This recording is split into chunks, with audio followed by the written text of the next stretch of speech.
Hello everyone, I hope you're doing well. How was your week? Did you do good? Did you go to work, go to school, walk your dog, do some laundry, watch YouTube videos, think about the fact that you're going to be lonely and die alone because nobody can ever see past your ugly, insignificant looks, and you spiral into a depression that causes you to cry yourself to sleep at night? Me neither. But you know what I didn't do, and I'm sure you didn't do either? You didn't get exposed for the most horrendous, racist, misogynistic, and overall abhorrent text messages between you and a group of your friends that your entire job is to lead people to vote for your political party.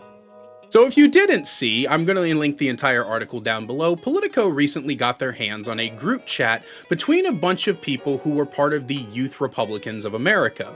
Basically, what this organization's job is to do is to go out and convince young children to vote against their best interests. If you're 18 to 20 years old, this entire group would come to you or get in contact with you somehow through a rally or through text messages or a fucking messenger pigeon. I don't know their ways. And they would try to convince you that it was a good idea to vote Republican. Now, I think that the Democrats have something similar, so I'm not exactly against the idea of you trying to convince young people to vote for your party, as long as you're willing to give the other side an equal and opposite chance to talk about what they can do for people as well. Of course, the Republican Party never really talks about what they can do for you as the American citizen. They mostly just talk about the Democrats all day long, but that's neither here nor there. The point is that this group of roughly 18 to 35-year-olds got exposed for saying some of the most heinous shit in the entire history of the world. They said things like they believe that people who vote against them should be put into the gas chamber. They called rape epic. They said that they love Hitler. They called black people monkey people and watermelon people. They were just overall some of the most abhorrent things you've ever seen. Now, this is something that happens pretty regularly, and the Republican Party, at least some people in the Republican Party, have come out and said that this doesn't represent them. This isn't what they're about. But unfortunately, every time something like this happens, every time a large group of people or even a singular person is found to be a Nazi, turns out they're a Republican, which is, I'm sure, just a big fat coincidence. Now, I said some, and that is because a good portion of the Republican Party is actually just brushing this off as edgy jokes. I mean, they're just dark humor, guys. You don't understand. We can talk about it. This, and just think about this. We saw these Nazi group chats, which I'm sure you condemn, right? This Nazi group chat. Well, we can talk about it. Do you condemn it? I want to talk about it. Wait, so when they said gas chambers, disavow. When they say gas chambers, you won't. So you're like JD Vance. You just won't condemn this? Well, I actually had JD on the show today. We had a whole conversation. You guys can all condemn this, right? Hell yes. Thank you. Hold on. All right. Hold on. Chris, can you condemn that? We can talk about it. What? We could talk about it. You know, I have a short story, just a little detour that I just want to like go off for a second. So one of my more recent jobs, before I got the one I'm currently working at, when I was an insurance agent, I was sitting down with a group of my fellow agents, and we were talking about, and we got on the concept of age gap relationships. If you're not aware what I'm talking about, I'm not talking about like, oh my god, my girlfriend's 2 years older than me and I call her a pedophile as a joke, which is always fucking weird, but it is a Family Guy reference, so that explains why it is weird. But I'm not talking about that. I'm talking about like legitimately like large age gap, right? Like a 35-year-old dude with a 19-year-old girl. That's fucking weird. As a 32-year-old person, I think it's really fucking weird to be dating that young. I think you really need to reevaluate yourself when you're dating that young. Now, I think that once somebody is over the age of 25, it's maybe a little less weird, but then we got to talk about like, when did you meet them? How long have you known them? Did you wait till they were over a certain age to try to date them? Because that's equally as weird, but that's another discussion for another day. The point is that I was saying that it's really weird when someone my age goes after someone who's between 18 and 21 years old, specifically. Now, I think it's weird, like 22, 23, I still think you shouldn't be going toward that, but that was my point. Now, one of my coworkers didn't condemn age gap relationships. He didn't say anything, actually. He just kind of looked away. And I caught on to that. And I've known people for a very long time. I've talked to people for a very long time, and I've learned the patterns of people. This told me that either he was in one of those relationships himself, or He used to be in one, and he didn't want to talk down about himself. See, when people hear you condemning something that they do, they have one of two reactions. They're either very quiet about it because they don't want to get outed as a hypocrite when eventually they get revealed to be that thing, or they get very loud, very vehemently arguing about it, right? And I'm not just talking about normal condemnation, like, hey, I think it's weird, I don't think you should be doing that. I'm talking about, like, they start saying things like, yeah, those 35-year-old dudes who date 19-year-old girls should be hung up in the middle of the city and shot by a firing squad after getting their dick cut off with a chainsaw, right? Like, I'm talking like overtly against that kind of thing. That's how people tend to act when they do the things that you're currently talking about. So the fact that he was quiet was very telling to me. And I wanted to eventually get him to admit it because it would satiate my own curiosity, and also, I didn't want to work with a fucking weirdo. So one day, him and I got paired up to go prospecting in a city about an hour away, and at lunch, I brought up his wife, and I asked him how long he had known her, and he eventually spilled the beans that he had met his wife when she was 16, and he was 27. They got married when she turned 18, and they met through the church because, oh, fucking course they did. So basically, he groomed his wife. I called him a weirdo to his fucking face. I did end up telling the rest of the agency, and he left the next week because nobody wanted to work with a fucking pedophile. The point of that story is to tell you that when someone doesn't outright condemn something, they're very often guilty of that thing, and they do think that that thing is okay. This is one of the reasons that we say that silence is compliance. Silence is violence. If you're not willing to outright condemn toxic and bad behaviors, then you're most likely guilty of those behaviors yourself, and there's just no hiding from that. The reason we're talking about all of this is because the Vice President, JD Couchfucker Vance, went on a goddamn podcast of all things and decided to say that these jokes were, and I quote, just edgy jokes by kids. 1,000 times worse than what a bunch of young people, a bunch of kids say in a group chat, however offensive it might be. That's just reality. And if you allow yourself to be distracted by this person's incredible endorsement, disgusting endorsement of political assassination by focusing on what kids are saying in a group chat, grow up. I'm sorry. Focus on the real issues. Don't focus on what kids say in group chats. But there's another angle to this that I just have to be honest about. I mean, I'm like an old guy at this point. I'm 41 years old. I have 3 kids. I grew up in a different world, right? Where not most of the stupid things that I did when I was a teenager and a young adult, they're not on the internet. Like, I'm going to tell my kids, especially my boys, don't put things on the internet. Like, be careful with what you post. If you put something in a group chat, assume that some scumbag is going to leak it in an effort to try to cause you harm or cause your family harm.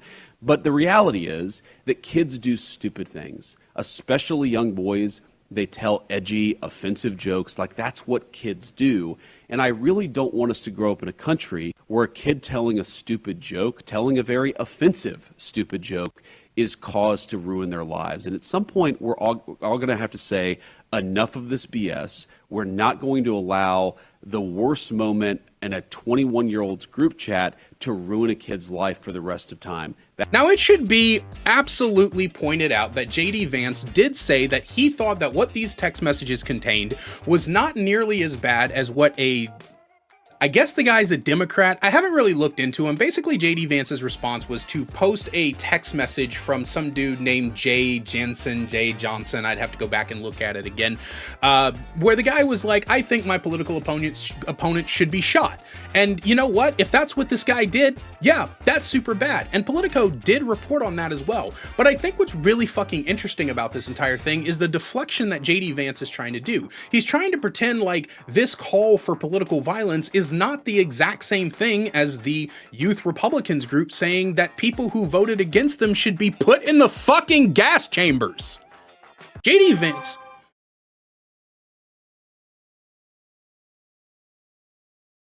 Vance is a fucking lunatic. This is something that we have known for a long time. Not only is he a gigantic hypocrite, as before he was ever announced to be Trump's VP, he was talking about how Trump is a modern day Hitler, but oh my God, you're giving me a position in office, you give me that orange Cheeto, baby.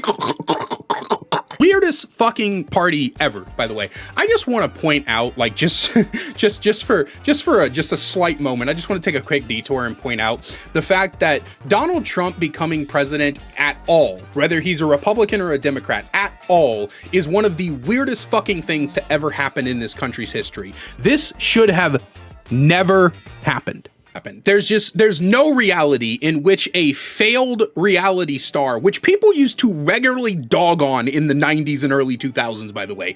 I want you guys to understand that. When I was growing up, Trump was a fucking joke. When he showed up in Home Alone 2, everybody thought that was the dumbest decision anybody can make because he was such a laughingstock. Nobody liked him. Nobody cared about him. Everybody thought he was a big fucking doofus.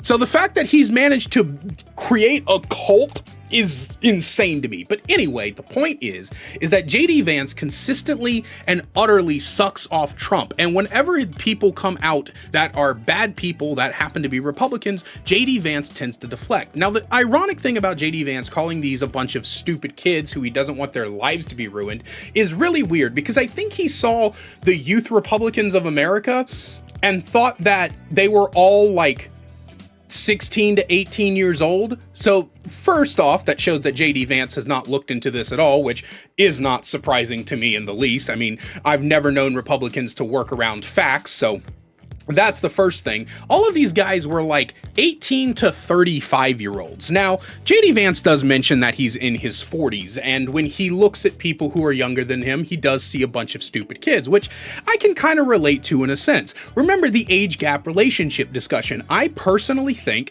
that if somebody is in their early 20s, I see them as a kid. However, you cannot ignore the objective reality that just because you see somebody who's much younger than you as a kid, that a lot of these people are still fully grown fucking adults. Even though I see a 22-year-old as a child in terms of dating or having sex with or, hanging out with even, I still know that they are fully grown adults who are capable of coherent and cognitive thought, and they are able to reasonably understand that saying things like you love Hitler, people who vote against you should be put in the gas chamber, calling black people monkeys and watermelon people, saying that rape is epic, that these are all bad fucking things, and you shouldn't be saying these or even holding these beliefs. Like, this goes further than just saying these things. You shouldn't hold these beliefs, and you shouldn't ever feel comfortable enough around people to say these kinds of things if you do hold these beliefs. See, this is the kind of America that Trump and JD Vance, and before he almost got swarmed in the January 6th insurrection, Mike Pence, are all responsible for. They are responsible for harboring this environment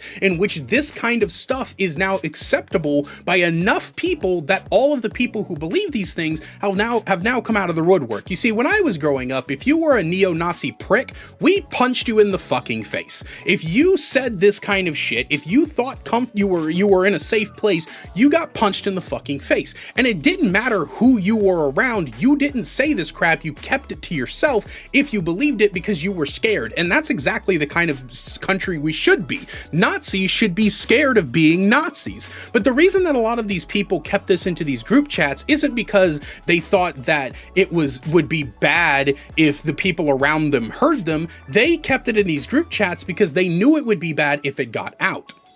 And JD Vance refusing to acknowledge all of this crap is what really throws me off. This actually reminds me of Brock Turner. Do you guys remember Brock Turner? If you don't remember Brock Turner, let me give you the rundown. Brock Turner was a college kid who got caught, eyewitness caught, trying to rape a girl behind a dumpster. He got arrested and he went to trial, and the judge said, and I quote, "I don't want to ruin a kid's life over a quote little mistake." And that is fucking disgusting. Brock Turner and his mother have had to go into hiding because absolutely nobody likes them, and I think something happened to the judge, don't quote me on that, but that's the basis of it, right? A person who is grown enough to understand what they should and should not be doing, got caught doing something they shouldn't be doing, and now we want to pretend like, oh my god, but they're just a silly little kid. And remember that this is only kept up for white people. This is another example of white privilege, because when Trayvon Martin got shot, he was a stupid thug who should have been watching out for what he was doing. Or when Tamir Rice got shot by police for having a toy gun in the yard, he wasn't no angel. See, these kind of things are not ever these graces are not ever given to black people, especially innocent black people who did nothing wrong. When they get killed and when they get murdered and when they get by police, then there's always this deep dive into what they did or what they should have done differently. But when a bunch of white people come out and rape a girl behind a dumpster, or praise Hitler, or say that rape is epic, or say that their political opponents should be put in a gas chamber, all of this other stuff, then all of a sudden it's, oh, they're just kids. You just don't understand. As a 35-year-old, they're just a kid. We shouldn't ruin their entire life. Fuck you, JD Vance. Fuck you. And what's worse is that JD Vance also says that he fucking said shit like this when he was a kid. What the fuck are you talking about? Because when he was a kid, World War II had just ended about 25 years prior. So when he was growing up, he should have been growing up with people who fought against the Nazis, and he thought it was appropriate to joke about being a Nazi. I mean, I know he thought it was appropriate to joke about racism, because regardless of what has happened in the past, I'd say 120 years, racism is still alive and well, and there's just further proof of that day after day after day. But the point is that JD Vance also says that he doesn't want his kids to one day be exposed for saying stuff like this, and they were just joking, I don't want their lives to be ruined, which just further shows how much of a shit parent JD Vance is, on top of being a shit vice president, because you should be teaching your children tolerance and love and acceptance of people who were born different than you. You shouldn't be teaching them that making jokes about a gas chamber is fucking funny. But yeah, I just wanted to go over that. I've been thinking about talking about this all week, but I'm usually tired after work, and I decided to turn on the camera today and just kind of go down, run through it. Remember, JD Vance and Trump and his entire administration are gigantic pieces of shit who have done things like sent federal agents to kidnap people off of streets, deport American citizens, build an entire camp that they call Alligator Alcatraz, which I actually remember whenever Trump got elected back in 2016, and I said, yeah, he's going to be one of the worst presidents we've ever had, and my ex-wife and her infinite brilliance was like, actually, Teddy D. Roosevelt put Japanese people in internment camps, and I was like, well, Trump's probably going to put people in internment camps at some point, and she was like, I mean, that's left to be seen, which honestly, looking back on my relationship with her, I ignored way too many fucking red flags when it came to her, but right now she's probably off cheating on whatever person she's currently with, because that's just what she does, so, you know, I win, I guess. I win. I won the argument. America's a fascist dictator state, but I won the argument.